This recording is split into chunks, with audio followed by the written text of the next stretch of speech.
하나님 말씀 같이 옵니다. 이 시간 같이 하는 말씀은 출애굽기 1장 15절로 22절까지 말씀입니다.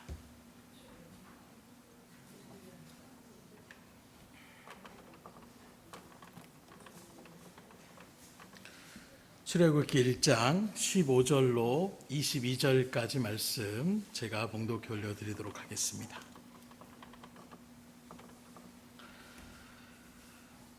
애굽 왕이 히브리 산파 십브라라 하는 사람과 부하라 하는 사람에게 말하여 이르되 너희는 히브리 여인을 위하여 해산을 도울 때에 그 자리를 살펴서 아들이거든 그를 죽이고 딸이거든 살려두라. 그러나 산파들이 하나님을 두려워하여 애굽 왕의 명령을 어기고 남자 아기들을 살린지라. 애굽 왕이 산파를 불러 그들에게 이르되 너희가 어찌하여 이같이 남자 아기들을 살렸느냐? 산파가 바로에게 대답하되 히브리 여인은 애굽 여인과 같지 아니하고 건장하여 산파가 그들에게 이르기 전에 해산하였더이다 하매 하나님이 그 산파들에게 은혜를 베푸시니 그 백성은 번성하고 매우 강해지니라. 그 산파들은 하나님을 경외하였으므로 하나님이 그들의 집안을 흥하게 하신지라. 그러므로 바로가 그의 모든 백성에게 명령하여 이르되 아들이 태어나거든 너희는 그를 나일강에 던지고 딸이거든 살려두라 하였더라. 아멘. 요즘에는 그렇지 않지만 예전에는 아이를 낳을 때에 산파라는 도움을 주는 분들이 있었습니다. 그렇게 했던 이유 중에 하나는 또 우리나라가 유교 사상이 좀 강했기 때문에 의사가 많이 있지 않았던 이유도 있지만 여자가 그렇게 출산하는데 남자 의사가 돕는다는 것이 좀 꺼림직하고 용납되지 못하는 그런 생각들이 있었기 때문에 의사는 아니지만 아이들을 그렇게 출산을 전문적으로 도우는 그런 사람들을 바로 산파라고 하는데 옛날 우리나라에서는 시골에서 애를 많이 낳았던 그런 할머니들이 주로 산파 역할을 그러니까 경험을 많이 했기 때문에 그런 경험에 밑받침 가운데서 아이들을 그렇게 받아내는 이런 역할을 했는데 오늘 애굽 땅 말씀 가운데 나오는 이스라엘 백성들의 일들 가운데서도 이런 산파들이 있었다고 얘기하고 있어요. 곧 십브라라고 하는 사람과 부하라는 여인으로 히브리 사람으로 히브리 산파다 이렇게 얘기하고 있는데 곧 이 말은 애굽의 어떤 여인들의 아이를 받아내는 일이 주로가 아니라 그 전에 종사를 하고 있는 히브리 사람들의 그런 아이들을 받는 일을 하는 사람들이 바로 이 십브라와 부하라는 그런 이유를 나타내고 있습니다. 우리나라 한글로 얘기하니까 십브라도 좀 어감도 이상하고 부하도 무슨 부하가 치밀어온 듯한 그런 의미를 나타내는 것처럼 보이지만 히브리어로 그 원어적인 이야기를 하면 십브라는 아름답다라는 의미를 나타내고 있고 부하라는 의미는 소리치다, 외치다 이런 의미를 나타내고 있는 거예요. 어쨌든 간에 이런 그들에게 하루는 바로 왕이 그들을 불러서 명령을 합니다. 어떤 명령을 합니까? 히브리 사람들이 그렇게 아이를 낳을 때에 해산할 때에 이제 아이를 받으러 도움을 주는 산파 역할을 감당해 나갈 때에 남자아이가 태어나면 죽이라는 거예요. 어떻게 죽이라는 것까지는 얘기하지 않지만 아이가 그렇게 처음 나왔을 때 그 신생아는 말 그대로 정말 보듬을 수밖에 없는 그 정도의 아이인데 힘을 꽉 줘서 어떻게 한다든가 어떤 이런 정말로 사람으로서 상상할 수 없는 무시무시한 명령을 지금 내리고 있는 거예요. 그래서 딸이면 여자아이면은 살려두고 남자아이는 죽이라고 명령을 하고 있는 것입니다. 바로의 이 명령은 어찌 보면 하나님께서 우리에게 주시는 축복의 명령, 지상의 명령과는 반하는 말씀이에요. 하나님은 아담과 하와에게 인류를 창조하시고 뭐라고 합니까? 생육하고 번성하라고 말씀하고 있어요. 곧 하나님께서 우리 인간들에게 부여하신 은혜는 바로 무엇이냐?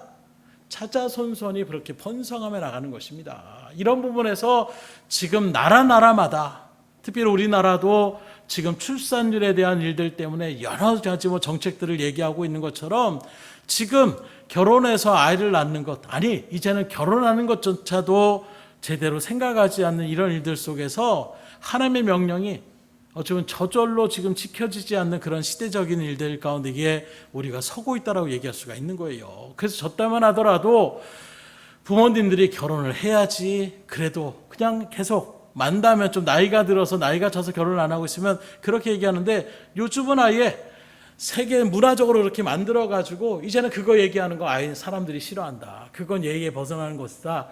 이렇게 이제는 사람들 인식 가운데 대부분 그게 보편화되어져서 이제는 그냥 결혼 안 해도 뭐라고 얘기하지 않는, 그러니까 더더군다나 이제 결혼에 대한 일들을 생각하지 않고 더 나아가 아이를 낳지 않는, 그래서 심지어는 무슨 얘기라고 제가 들었던 것 같은데 잊어버린 것 같아요. 결혼할 때부터 우리는 결혼 생활 내내 아이를 갖지 말자, 이런 의도를 가지고 서로 그렇게 약속을 하고 결혼을 하는 그런 부부들도 있다라는 것입니다.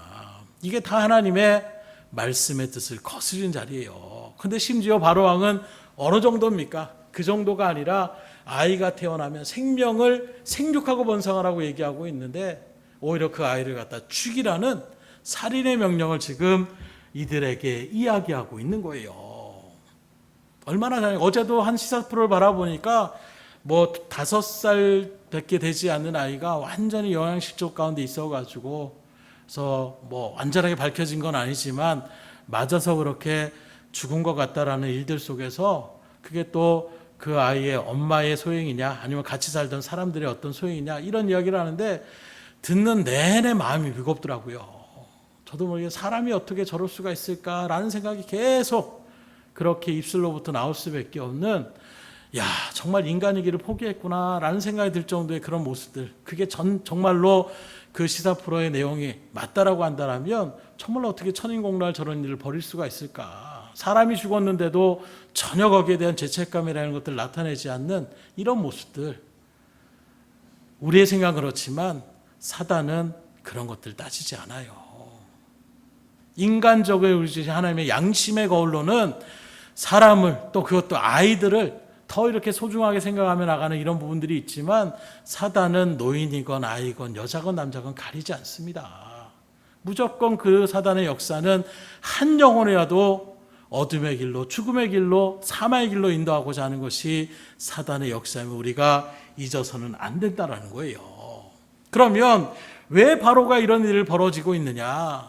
아시는 것처럼 처음에 요셉의 때에 70명의 사람들이, 식솔들이 이제 고센 땅이라는 애굽의 그 땅 가운데에 고센 지역의 이스라엘 백성들을 받아준 거예요. 국무총리가 똑똑한 요셉이라는 그런 국무총리가 생기게 되니까 바로 왕이 특별히 너에게 속한 그런 사람들이라면 가장 좋은 곳에서 그렇게 생활할 수 있도록 해라. 특별히 그런 일들도 요셉이 얘기합니다. 우리는 뭐 농사나 이런 것들보다는 양이나 이런 목축업을 하는 일들 가운데 있으니까 목초지가 좀 있는 곳에 우리 식솔들이 있었으면 좋겠습니다 해서 얻은 땅이 고센 땅이었어요.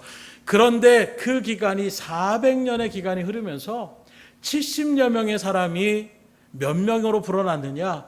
200만 명이 넘는 그 정도의 인구수로 벌어난 거예요. 계산적으로 제가 한번 계산기를 돌려보니까 하루에 적어도 13명을 계속 그렇게 아이를 낳는 것입니다.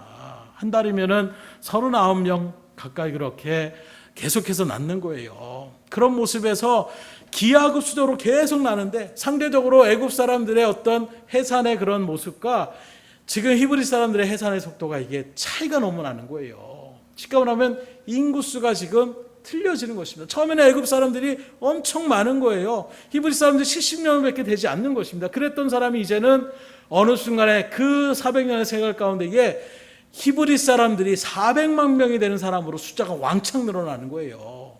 그러니까 위기감을 느낄 수밖에 없는 것입니다.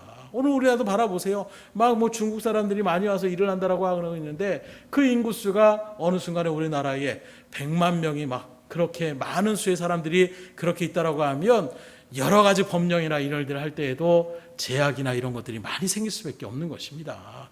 그래서 그때에는 그런 어떤 법적인 일들보다는 말 그대로 나라가 전복될 수도 있는 거예요. 그런 위기감 가운데 바로 왕이 생각을 하고 상의하는 일들 가운데 생각하는 묘책이 바로 무엇이냐? 그냥 태어나자마자 남자아이들은 다 죽여라. 상대적으로 여자들은 힘이 연약하는 일들 가운데 있으니까 또 여러 가지 자기들의 일을 할 때 또 필요한 종들도 필요한데, 남자들은 어쨌든 간에 힘도 세고 무기를 들 수도 있고 이런저런 일들이 있으니까 그런 씨앗들은 애초에 제거해버리고 여자들만 그냥 살려놓는 정책을 펴자. 이런 일들의 발로로 지금 히브리 산파였던 시브라와 부하를 불러가지고 이런 말도 안 되는 명령을 지금 하고 있는 것입니다. 그런데 오늘 우리가 읽은 말씀처럼 이 말씀을 들었던 히브리 산파들이 하늘 같은 애굽 왕의 그 바로의 명령을 듣지 않았다라는 거예요. 이게 우리는 안 들었나 보구나, 이 정도로 우리는 그냥 무관과 같지만 그 시대에 태양신의 아들이라고 거의 신적인 취급을 받고 있던 바로 왕의 명령을 어겼다. 그것도 그 나라에 어떤 위치가 있는 사람들이 아니라 종으로서 그런 살아가고 있는 그 민족의 산파들이 말을 듣지 않았다. 그 산파들 2명만 죽는 게 아니에요. 그에 속한 가족들, 가문까지도 한순간에 다 그렇게 반역자로 몰려서 죽을 수도 있는 것입니다. 감히 왕의 명령을 거역해? 이렇게 해서 죽을 수도 있는 거예요. 그런데 이 히브리 사람들, 이 산파들은 자기의 목숨뿐만 아니라 자기의 가족의 가문의 목숨까지 어찌 보면 담보로 잡혀 있는 그 순간에서도 이 바로 왕의 명령을 어기면서까지 아이들을 살렸다는 것입니다. 어떻게 그럴 수가 있을까? 어떻게 이 여인들은 그 바로 왕의 무시무시한 명령을 듣지 않고 그냥 넘어갈 수 있었을까? 인간적인 마음이 있어서, 사랑의 마음이 있어서, 아기들을 너무나도 좋아해서 이런 마음이었을까요? 그게 아니라는 거예요. 오늘 말씀은 그것을 우리에게 분명하게 기록하고 있습니다. 곧 이 말씀은 아이들을 이뻐해야 됩니다, 이런 내용이 아닙니다. 이들이 그 무시무시한 모든 것을 말 한마디로 민족 전체 하나를 멸할 수도 있는 그런 권세를 가지고 있는 사람의 말을 이들이 듣지 않고 믿음을 지켜나갔었던 그 이유가 무엇인지를 우리에게 분명하게 층거하고 있어요. 그래서 오전에도 말씀드린 것처럼 이들의 원래 목적은 무엇입니까? 생명을 받아내는 일입니다.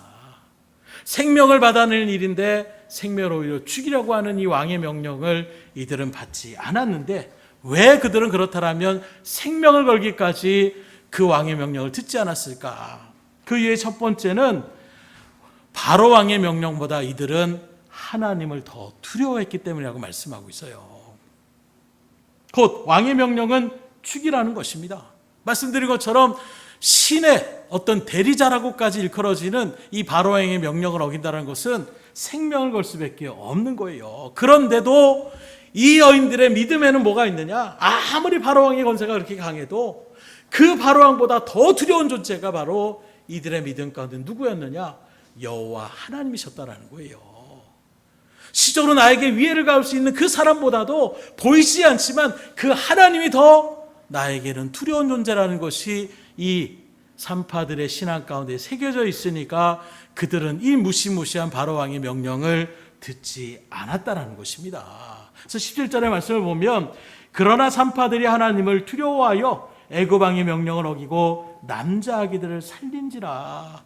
하나님을 두려워하니까, 앞서 말한 것처럼 창세기에 또 이브리 사람들은 그 모세오경을 그렇게 달달 외우는 그런 일들 속에서 하나님이 생육하고 번성하라고 하는 이 하나님의 명령을 갖다가 내가 오히려 어긴다? 왕이 두려워서 그 생명을 죽인다? 그러면 하나님이 나를 가만히 내버려 두지 않는다라는 그 두려움의 마음이 앞섰기 때문에 바로의 이 명령을 그들은 거역했다라고 얘기하고 있는 것입니다.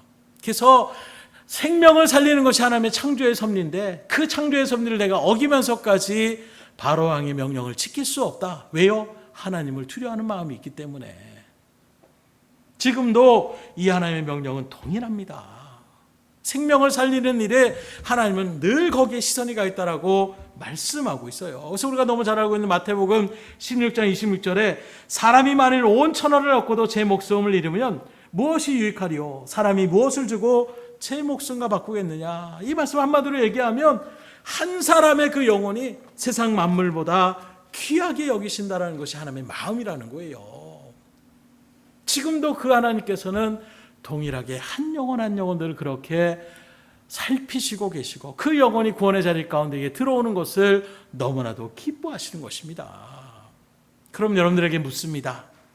지금 여러분은 정말로 이 하나님의 말씀을 아는 그대로 한 영혼, 한 생명을 얼마나 귀하게 여기고 계십니까?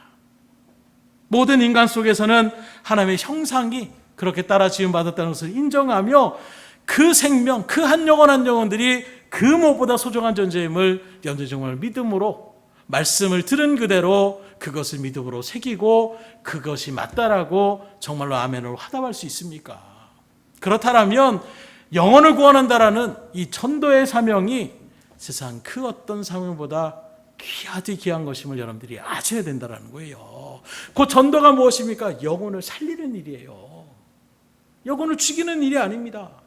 부끄러움을 받는 자리가 아닙니다. 하나님께서 천하 만물보다 귀하게 여기시는 그 영혼을 구원의 자리로 인도하는 것이 바로 전도의 사명인 거예요. 그러면 한 영혼을 그렇게 천하보다 귀하게 여기시는 하나님 앞에서 가장 큰 기쁨이 되는 것이 무엇이겠습니까? 영혼을 구원하는 일들 가운데에 우리가 하나님의 뜻대로 그 일들을 진행하고 하나님 앞에 영광을 돌리는 것이 바로 하나님이 가장 기뻐하는 자림을 우리가 잊어서는 안 된다라는 거예요. 그래서 오전에도 말씀드렸듯이 전도는 살아계신 하나님이 우리에게 주신 치상 명령입니다. 좀 더 강조하자면 이 명령은 대통령의 통수권자의 명령보다도 우선시돼야 된다는 것이 여러분들 10년 가운데 새길 수 있어야 되는 거예요. 나라의 법보다도 먼저 우선이 되는 것이 하나님의 이 전도의 사명을 내가 이루어 나가겠다라는, 그래서 우리가 하는 것처럼 공산국가 안에서, 이스라엘 국가 안에서도 나라적으로는 그것을 전하지 말라라고 하지만 거기에서 생명을 걸고 죽으면 죽으라는 심령으로, 왜요? 이 히브리 3파와 같은 똑같은 심령인 거예요.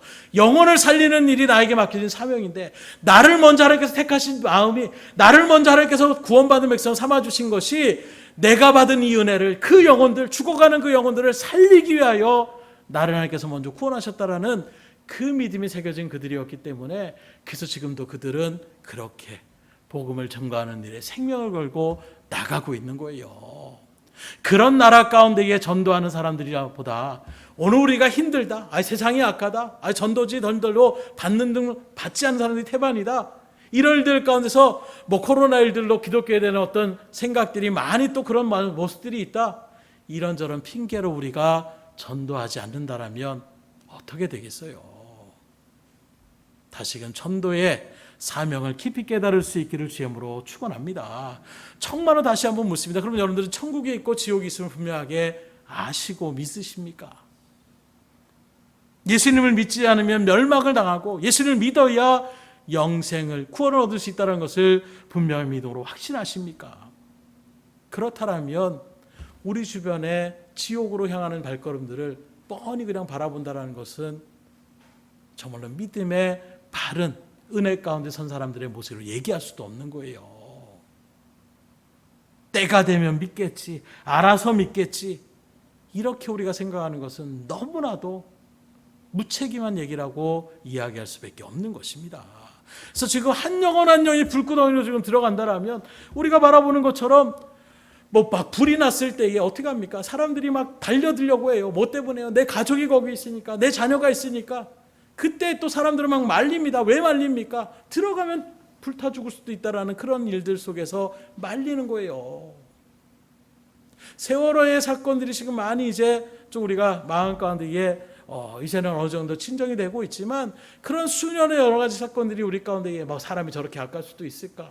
한순간에 사고가 날 수도 있고, 여러 가지 일들도 있지만 그 중에 하나가 제가 바라봤던 일들 가운데 오늘 말씀을 주면서 생각한 것이, 잠수부들이 나중에 어찌 보면은 살아 있을지도 모른다라고 하지만 말 그대로 어찌 보면 시신을 갖다가 수급하는 일들 가운데서 그 정말로 보이지 않는 물길 속에 계속 들어갔다 나왔다 하는 일들 가운데에 실제로 죽음을 맞이한 사람들도 있었어요.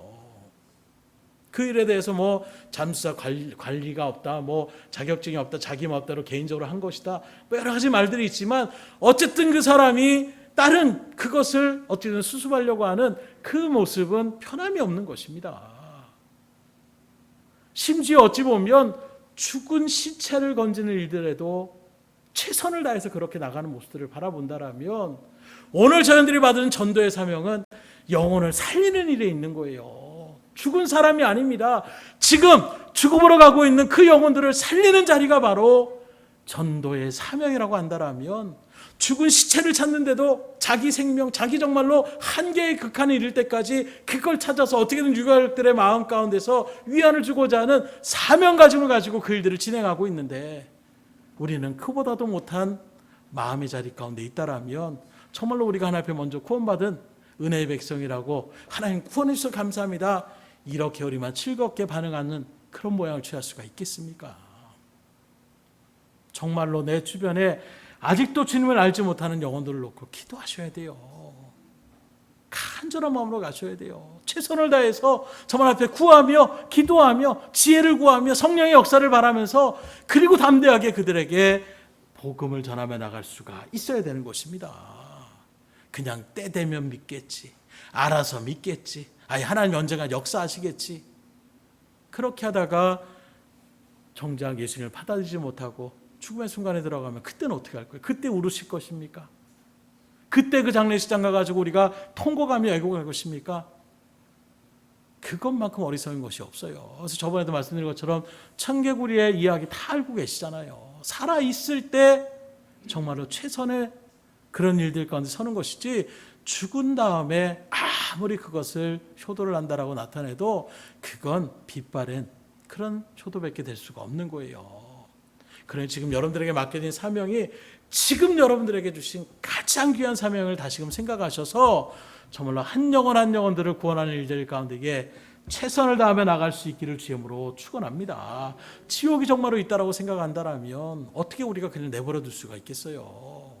예수님의 비유 가운데서도 지옥불에 떨어지고 난 다음에 이 얘기 진작에 알려줬으면 내가 이렇게 살지 않았을 텐데, 그리고 남은 가족들을 생각해서 그 사람들에게 그 나사를 보내가지고 좀 얘기해 주십시오. 얼마나 안타까운 마음이겠어요. 왜요? 지금도 자기 친척들도 뻔한 모습인 거예요. 그 세상의 쾌락에 취하다가 결국에는 그 불구덩이에 들어온다는 것을 알고 있는 일들 가운데서 가만히 있을 수가 없는 거예요. 그러나 그 비유의 말씀은 우리에게 말합니다. 그때는 늦는다라는 거예요. 아무리 그때 후회하고 아무리 내가 그럴 걸, 그때는 늦는 거예요. 지금이 기회입니다. 그래서 우리는 항상 오늘이 마지막 주님께서 나에게 주신 사명이라는 마음으로, 그 영혼을 정말 구원할 수 있는 마지막 그 시간이라는 마음으로 우리가 그 영혼들에게 정말로 나아가 보세요. 세상에서도 치성이면 감천이라는 얘기를 하잖아요. 좀 몇 마디 했는데 안 들어요. 너무 쉽게 우리가 전도의 사명, 천국과 지옥에 대한 부분들을 내가 정말로 확신하고 있는가? 확신한다면 내가 그렇게 반응할 수 있는가? 한번 물어보십시오. 그것이 정말로 여러분들 가운데 지옥과 천국이 믿어지신다라면, 예수 외에는 다른 구원이 없다는 것이 정말로 말씀 가운데 여러분들이 새겨졌다라면, 반드시 영혼을 놓고 기도하며 정말로 때로는 눈물의 호소를, 때로는 정말 내가 할 수 있는 최선의 모양을 취해서, 그리고 때로는 하나님의 성령의 지혜를 간하고, 때로는 하나님의 놀라운 역사를 우리가 기대하는 믿음의 강구를 통하여 반드시 영혼들을 구원의 복된 자리 가운데 인도할 수 있기를 주님으로 축원합니다. 그래서 전도는 영적 전쟁까지 얘기하고 있는 거예요. 전쟁이 무엇입니까? 대충 설렁설렁 한다고 되는 게 아닙니다. 목숨을 거는 거예요. 그런데 정작 우리는 믿음의 좋은 군사로 불림받았는데 싸우는 걸 싫어합니다. 좋은 게 좋은 거죠. 그렇게 해도 그냥 우리가 그냥 사랑으로 포용하면 되는 거 아닙니까? 그렇지 않아요. 이 세상의 일들에 대한 부분으로 우리가 포용할 걸 포용할 수 있어야 돼요. 그러나 원수마귀가 하는 것도, 원수라고 사단마귀라고 하더라도 그건 우리가 사랑으로, 또 하나님의 사랑으로 품어줘야지 하고 그런 것들을 받아들인다라면 어떻게 되겠어요? 하나님 그렇게 얘기하지 않습니다. 예수님, 내가 너희들에게 검을 가지고 왔노라고 말씀하고 있어요. 심판의 일들 가운데서 가차 없으신 것입니다. 그런데 우리는 우리의 구미, 이건 좀 번거로우니까 이건 사랑으로 포용한다라고 포장을 하고, 요건 내가 좀 내 일들 가운데 이득이 된다고 하니까 요건 하나님 내가 꼭 해야 된답니다. 그러면서 우리는 거기에 열을 올리고, 그러면서 우리 하나님 앞에 신앙생활을 온전하게 한다라고 착각하며 나가고 있지는 않냐라는 거예요. 신앙생활 회방하지 않고 그냥 교회 나가게 해주는 것만 해도 얼마나 감사한지 모릅니다. 이 정도의 마음으로 우리가 나가서는 안 된다라는 거예요. 한 걸음 더 나아가 그 영혼을 놓고 정말로 믿음으로 기도하며 절절한 마음으로 우리의 마음을 칸하며 그 영혼들을 구원의 길로 이끄실 수 있도록 우리가 최선을 다할 수가 있어야 되는 것입니다. 그래서 디모데후서 4장 1절 이하에 사도 바울은 디모데에게 이렇게 명령합니다. 하나님 앞과 살아있는 자와 죽은 자를 심판하실 그리스도 예수 앞에서 그가 나타나실 것과 그의 나라를 두고 엄히 명하노니 너는 말씀을 전파하라. 때를 얻든지 못 얻든지 항상 힘쓰라. 범사의 오래 참음과 가르침으로 경책하며 경계하며 권하라. 여기에 보면 아주 강력하게 사도 바울이 디모데에게 이야기하고 있어요. 그래서 명령한다. 전파해라. 항상 힘써라. 경책하며 경계하며 권하라. 명령조로 지금 얘기하고 있는 것입니다. 권면하는 정도가 아니에요. 그렇게 해야 된다라는 거예요. 좀 더 구체적으로 얘기한다면 예수님 안 믿으면 당신 지옥 갑니다. 담대하게 선포하며 나가는 자리 가운데에 확실하게 전하라고 얘기하고 있는 거예요. 예수 아니면 구원받을 수 없습니다라는 것을 분명하게 그들에게 증거해야 된다는 것입니다. 지금도 병원에 어쩌다가 신방을 하거나 가끔 그렇게 병원에 가면 정말로 의사들이 엄청 환자들이 왜 이렇게 많은지 그냥 여기 이렇게 보여지는 곳을 살아가다 보면 전혀 생각을 안 하는데 막상 병원에 어쨌든 일이 있어 들어가게 되면 얼마나 거기에 사람들이 바글바글한지 병원에 사람들이 없는 환자들이 없는 병원을 못 봤어요. 그런 일들 속에서 환자들이 그 한 생명을 살리려고 얼마나 동분서지합니까? 어떻게든 살려내려고 몇 시간 동안 수술을 하고 이런저런 일들을 나타난 엄청난 노력 그 일들을 진행하는 거 우리가 바라볼 수가 있어요. 그런데 우리의 인생을 바라보면 그렇게 살려놔도 어차피 그 인생은 때가 되면 다시금 죽는 것이 우리의 인생이에요. 죽음을 우리는 거부할 수 없는 것입니다. 그럼에도 불구하고 지금 내 앞에 있는 그 생명을 지금 당장 보내지 않겠다라는 심령으로 최선을 다해서 자기가 할 수 있는 역량을 펴가지고 그 한 생명을 살려나가는 것이 의사들의 발걸음이잖아요.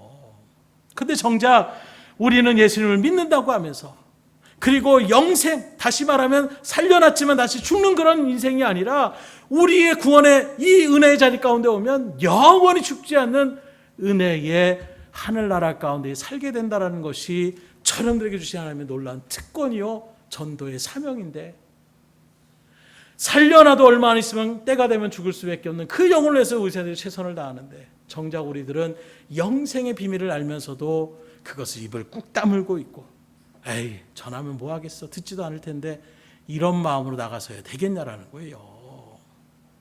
의사들이 얘기하는 거 다 듣는지 않습니까? 그렇지 않더라고요. 또 나이가 연로하신 분들이 계속 고집이 있다라고 심지어 제가 신방을 할 때에도 의사 선생님이 와서 부탁을 할 때 목사님 좀 잘 말씀드려가지고 좀 제 말 좀 잘 들으라고 그렇게 좀 설명 좀 해주세요.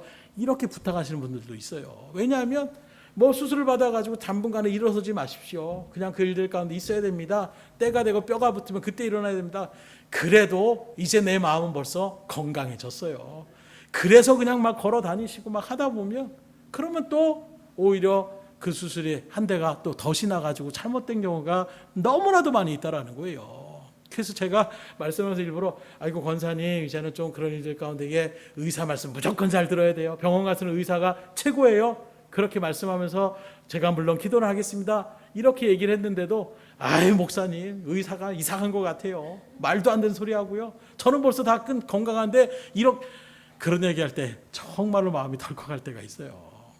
그래서 하나님 물론 도와주시고 역사하시지만 여기서 또 의사가 하는 말들을 잘 들으셔야 더 이전보다도 건강으로 회복할 수 있습니다. 재차 3차 얘기를 신신당부해야 돼요. 그러면서 딜을 딱 할 때도 딱 보면 또 말 안 들을 것 같은 그런 마음이 들 정도로.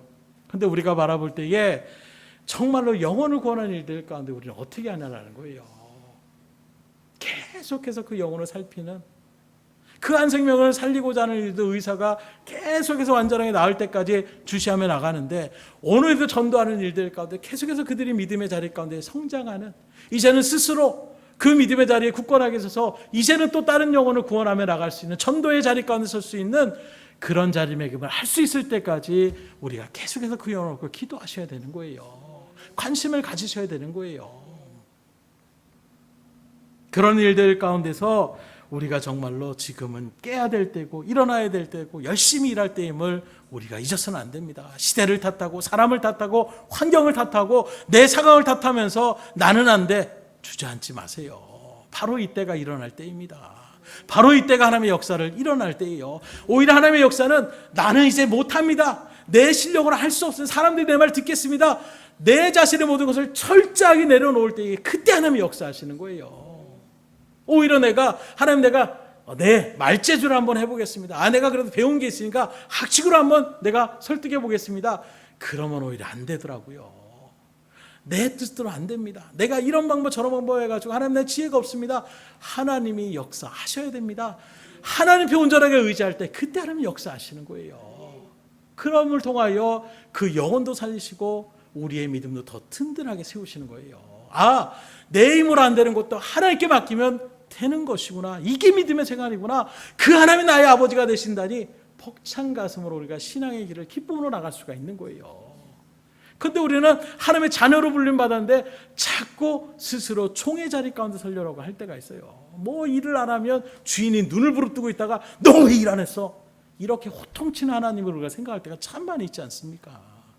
신앙은 즐거움으로 하셔야 돼요. 감사함으로 하셔야 돼요. 그러려면 그런 일들을 온전하게 깨달아져야 돼요. 그게 깨달아지지 않는데 난 내 스스로 힘으로 열심히 사는 것 같은데 자꾸 하나님은 제약을 합니다. 이거 해야 된다. 주일 지켜야 된다. 예배 드려야 된다. 기도해야 된다. 진짜 내 할 일도 많은데 내가 마음 가운데 그것이 마음 가운데 새겨지지 않으면 하나님의 일들이 다 제약이 될 수밖에 없는 거예요. 그런데 하나님이 나를 어떻게 살리셨는지 내가 정말 하나님을 알지 못하고 내 마음대로 살아가서 결국엔 지옥불에 떨어질 수밖에 없는 나를 하나님께서 이렇게 사랑하셔서 많고 많은 사람 가운데 구원해 주셨구나. 이게 내 마음 가운데 은혜가 딱 새기게 되면 그 다음부터 하나님 내가 어떻게 할까요? 하나님이 시켜서 하는 게 아니라 이제 내가 하나님 어떻게 할까요? 하나님 앞에 물으며 나아가는 그런 자리 가운데 서보세요. 그럼 하나님이 정말로 은혜를 막 부어주세요. 그러면 그냥 내가 마땅히 해야 될 거로 생각하고 감사해서 했는데 거기에 또 은혜를 부어주시니까 또 어떻게 합니까? 신이 더 날 수밖에 없는 거예요. 그러면 정말로 신앙생활이 즐거운 것입니다. 또 신앙생활이 힘드십니까? 먼저 주님의 은혜 가운데 이게 그렇게 하나님의 은혜를 충만히 체험할 수 있기를 주님으로 축원합니다. 그래서 우리가 나아가는 이 기독교, 한국의 기독교도 그냥 이루어진 것이 아니잖아요. 양아진에 저 몇 번 주일학교를 통해서 갖고 학생부에도 이렇게 갔었는데 갈 때마다 느끼는 것이 참 많이 있어요. 그 먼 타국에서 그 나라에서 어찌 보면은 지도층으로 인정받을 만한 충분히 거기에서 나오는 일들로 자기의 삶의 모습들이 그냥 우리 생각으로 하면 행복하고 편안하게 그렇게 생을 마감할 수 있는 충분한 여건이 있는 사람들이 머나군 말도 틀리고 눈 색깔도 머리 색깔도 그 문화와 모든 것이 다 이질적으로 틀린 이 나라에 와가지고 굳이 복음을 전하며 나아가는 그 일들 가운데 생명을 거는 거예요. 심지어 한국이 빈곤 국가 가운데 하나 있었던 그 조선시대에 세국정책 가운데에 뭐 어떤 다른 나라들이 이제 의료 시설을 갖춰주고 그런 일들이 발달할 때 여전히 그런 일들이 갖춰지지 않는 그런 속에서 지금 풍토병이 걸리고 그런 병이 걸리면 다시금 고국으로 돌아가서 고치를 받아야 되는데 그냥 내가 여기서 뼈를 묻겠다라고 그리고 그 일들을 그냥 한 영혼에도 내가 전도하는 일들 가운데 쓰임받겠다 하는 그 발걸음들 그리고 그 2세들이 또 여전히 부모님의 저런 모습 보니까 나는 이 대한민국 땅, 이 조선 땅 지긋지긋하다. 나는 다시 영국으로 돌아간다. 나는 미국으로 돌아간다. 이게 아니라 그 부모의 신앙이 그대로 전해져서 우리도 여기서 뼈를 묻고 맡겨진 주의 복음의 사명을 감당하겠습니다. 그래서 양안에 가면 1대만 있는 것이 아니라 2대, 3대까지 그렇게 복음을 증가하며 나가는 그런 발걸음들을 바라볼 때가 있어요. 숙연해질 수밖에 없습니다. 그렇게 해서 여러분들이 지금 이 자리에 설 수가 있는 거예요. 물론 궁극적으로 하나님이 은혜를 주셔서 여러분들이 이 복음의 자리에 왔지만 그 복음의 자리에 이르기까지 먼저는 예수님의 십자가의 보혈의 공로가 있었고 그 이후에 수많은 믿음의 선진들의 피값으로 이루어진 그 전도의 사명의 일들 가운데에 여러분들이 흐르고 흘러서 이렇게 우리가 자유롭게 복음의 자리 가운데 들어갈 수가 있었다는 거예요. 그것을 한다면 오늘 우리들도 그 은혜를 받은 자의 합당한 자리 가운데 서는 것이 있어야 되는데 그게 바로 무엇입니까? 우리도 받은 만큼 돌려줘야 되는 신앙 가운데 있어야 되는 거예요. 그래서 6.25 전란 가운데서 많은 국가들을 도와줬다는 그런 일들 속에서 우리가 있지 않고 또 어떻게 합니까? 그런 것을 들어서 우리를 도와줬던 나라인데 하는 마음으로 우리가 또 그 나라들을 도와주며 나가는 것 이게 세상에서 인지상정이라고 얘기하잖아요. 복음에도 우리의 인지상정이 있으셔야 돼요. 그냥 내가 억지로 하다가 믿었다. 누가 전도해서 믿었다. 이게 아니에요. 복음의 역사는 피의 역사라고 얘기할 수 있는 거예요. 피값으로 이루어진 그것이 바로 여러분들의 구원의 자리 가운데 이렇게 서 계신 것입니다. 그런 마음으로 우리도 영혼들을 정말로 우리의 희생을 감내해서라도 전함해 나갈 수 있는 마음의 자세가 있어야 되는 거예요. 오늘 히브리 산파했던 십부라와 부하가 바로 그런 마음이었습니다. 하나님을 두려워하는 마음 가운데서 하나님의 생명을 살리라는 일들 가운데 우리에게 그런 은혜를 주셨는데 생명을 주기라니 우린 절대 그럴 수 없다. 분명한 믿음의 자리 가운데 서서 나갈 때에 자기의 생명을 걸고 그 일들을 진행하며 나갈 수가 있는 것입니다.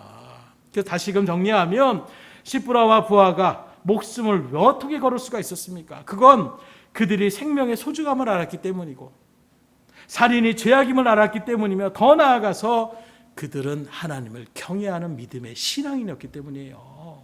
그래서 바로의 이런 말도 안 되는 명령을 그들은 지키지 않은 것입니다. 오늘 우리도 한 영혼이 천하보다 귀하다는 것을 말씀을 통해서 분명히 알고 있어요. 그렇다면 정말로 그 주님을 통하여만 우리가 구원의 자리 가운데 있다라는 것, 그리고 우리에게 맡겨진 것이 그 복음 증거의 전도의 사명이라는 것을 우리가 알고 있다라면 한 영혼들이, 그것도 내 가까운 영혼들이 지옥불로 그렇게 계속해서 걸음마하고 있는데 그 영혼들을 갖다가 우리가 그냥 내버려 둔다라면 성경적으로 볼 때에도 육신의 살인죄보다도 더한 죄예요. 영혼을 구할 수 있는 그런 일치 가운데 있는데 정작 영혼의 죽음을 나몰라라 하고 있다는 것은 육신의 살인자보다도 더 큰 어떤 하나님 앞에 징계를 받을 그런 자리 가운데 설 수 있음을 우리가 분명히 아셔야 되는 것입니다. 그리고 한 걸음 더 나아가 그러한 생명을 구원하려면 우리도 나름의 대가를 치러야 된다는 것을 분명히 아셔야 되는 거예요. 그게 때로는 부끄러움일 수도 있고 물질적인 손해일 수도 있고 시간적인 손해일 수도 있고 여러 가지 우리 가운데에 그 영혼을 살리는 것이 그냥 되는 것이 아닙니다. 실적으로 우리 편에서 보면은 구원은 공짜인 것처럼 보이지만 값없는 선물처럼 보이지만 하나님 편에서 바라본다라면 자기의 독생자를 비참한 죽음의 자리 가운데 그 핏값으로 여러분들을 구원하신 자리임을 우리가 잊어서는 안 된다는 거예요. 그 내가 값없이 받았으니까 나도 값없이 나눠 줄 수 있으셔야 되는 거예요. 주님께서 나에게 그런 십자가의 길로 우리를 구원하셨다면 우리도 나름의 우리에게 맡겨주신 십자가의 길을 마다하지 않고 걸어갈 수 있기를 주임으로 축원합니다. 그런데 이런 일들 가운데 여러분들이 전도의 목숨을 걸고 전도의 사명을 갖고 형편이 되든 안 되든 부딪힘으로 그래 하나님 전하라고 했으니까 내가 그냥 말씀에 의지해서 전파해야지 하고 나아가 보세요. 영적 전쟁 가운데에 섰다라는 심령을 가지고 후퇴할 생각하지 말고 앞으로 나아가 승리할 생각으로 담대하게 선포해 보십시오. 반드시 하나님께서 그 발걸음을 더 역사하십니다. 구원의 은혜를 베풀어 주시는 거예요. 그런데 거기에 끝이 아니에요. 오늘 말씀을 바라보게 되니까 그렇게 영혼들을 살리는 일들 가운데 끝나는 것이 아니라 이 히브리 산파였던 십부라와 부하에게 하나님이 놀라운 은혜를 베풀어 주시는 것입니다. 곧 생명을 걸고 그 한 영혼들을 그 아기들을 살리는 하나님을 경외하는 마음 가운데 그 일들을 진행하며 나가니까 하나님께서 엄청난 은혜를 베풀어 주시는 거예요. 어떤 은혜를 베풀어 주셨습니까? 오늘 말씀을 바라보니까 20절에 하나님이 그 산파들에게 은혜를 베푸시니 그 백성은 번식하고 매우 강해지니라. 먼저 이들이 받은 은혜가 무엇입니까? 하나님께 쓰임받는 생명을 살리는 일들 가운데에 그들의 어떤 사명감이 있었어요. 그리고 그 사명감을 위하여 하나님의 뜻을 앞세우고 바로의 명령을 어기며 그 일들을 치료하며 나갔더니 그 가족들의 생명을 또 그들 생명을 보호하여 주시는 것으로 끝나는 것이 아니라 그들이 속한 히브리족 유대인들에게까지도 하나님께서 강성함으로 번성해졌다고 말씀하고 있습니다. 오늘 이 시대에 우리나라가 참 힘들다라고 얘기하고 있어요. 외교적으로, 경제적으로, 정치적으로, 문화적으로, 신앙적으로.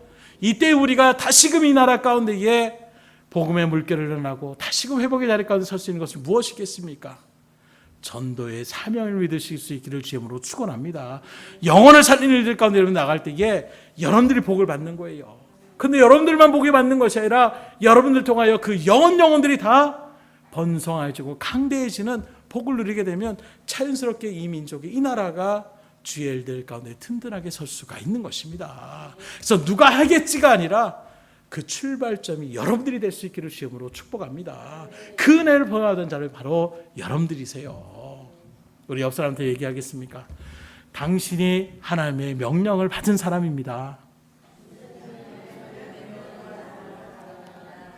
꼭 그 일을 진행하시기 바랍니다. 진작에 이렇게 할 거 그랬나 봐요. 여러분들이 정말로 고백한 대로 마음에 결단하셔야 돼요. 생명을 살리는 것이 이렇게 하나님께서 우리에게 부여하신 놀라운 사명이에요.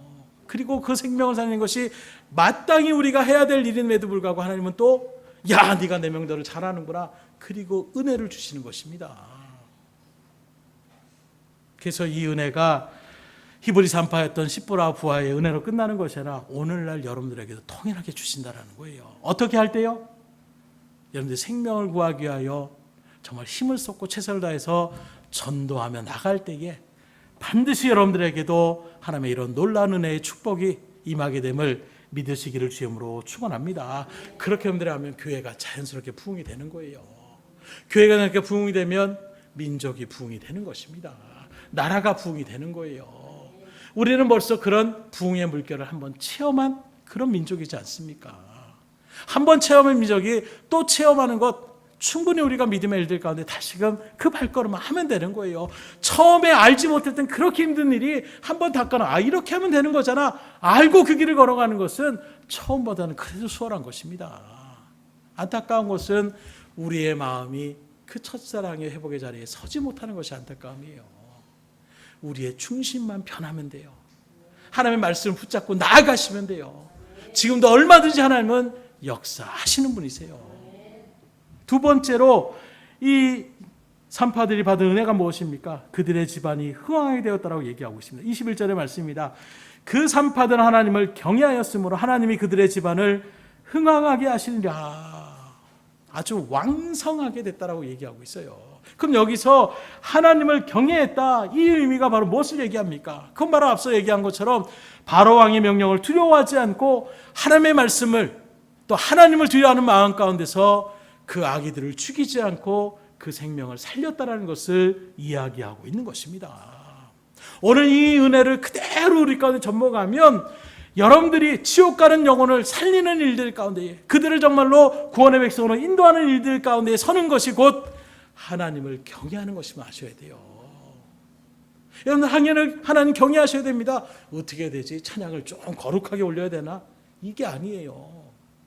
좀 예배에 참석할 때 내가 좀 멋있게 이게 경외하는 것이 아니라 영혼을 살리는 일들 가운데 여러분들이 나가는 것.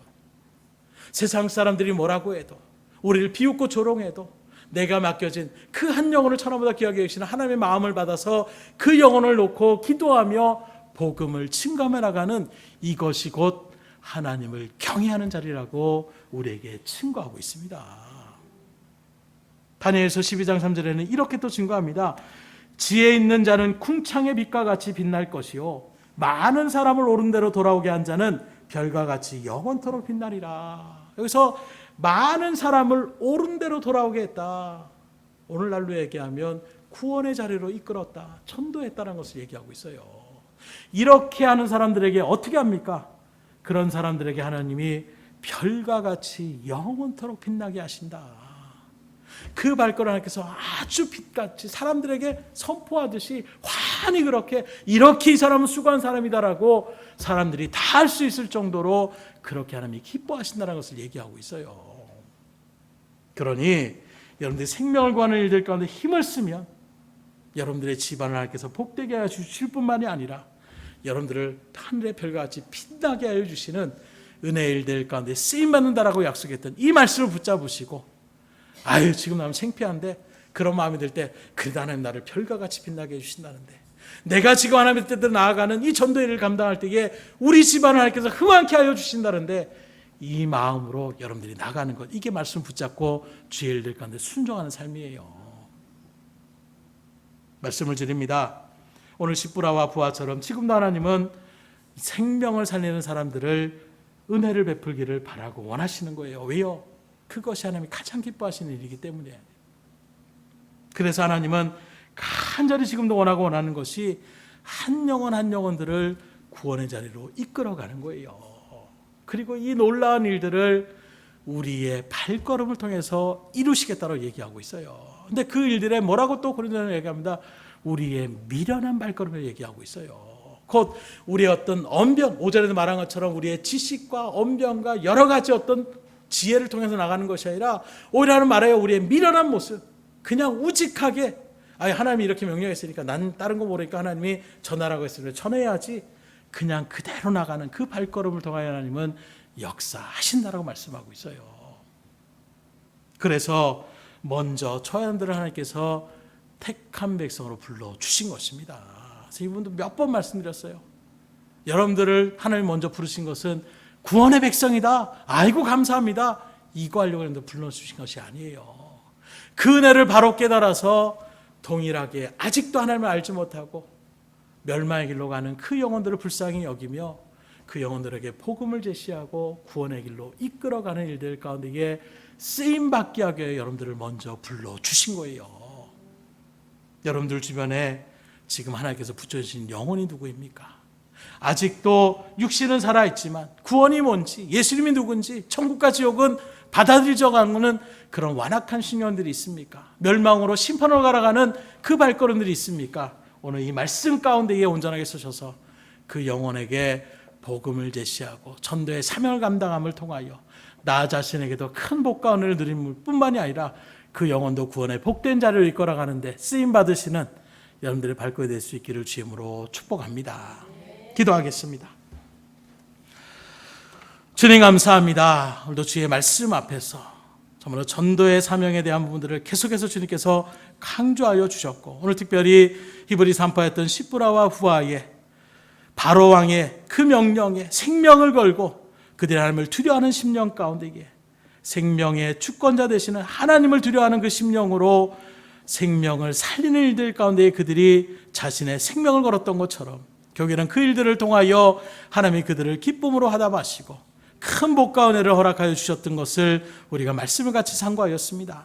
오늘 우리의 발걸음 속에서도 그 하나님은 통일하시고 한 영혼을 구원의 자리 가운데 인도하는 것을 그 어떤 것보다 기뻐하시는 그 하나님의 뜻을 우리가 반드시 깨달았으면 그 뜻대로 이제 마음의 중심을 잡고 성령의 인도하심을 따라 복음을 증거하며 나가는 일들 가운데 최선을 다하며 나갈 수 있도록 역사하여 주시옵소서. 우리의 이런 반응의 모습, 말씀에 의지해 나가는 그 일들 가운데 하나님 정말로 완악했던 마음들이 변화되게 하여 주시고 깨트려지게 하여 주시고 복음을 받아들여 나갈 수 있는 은혜의 자리 가운데로 인도하여 주셔서 정말로 우리 가운데 큰 복을, 큰 기쁨을, 큰 구원의 감격을 같이 누리며 나갈 수 있도록 역사하여 주시옵소서.